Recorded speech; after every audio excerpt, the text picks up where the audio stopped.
उद्या जागतिक योग दिन आहे आणि या योग दिनाच्या निमित्तानं जगभरात उपक्रम राबवले जात आहेत।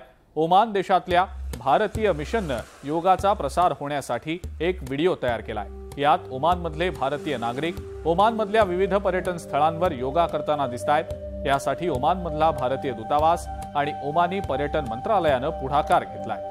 विशेष म्हणजे एखाद्या परदेशी सरकारनं आपल्या देशात पर्यटनाला चालना देण्यासाठी योगचा वापर केल्याची ही पहिलीच वेळ आहे।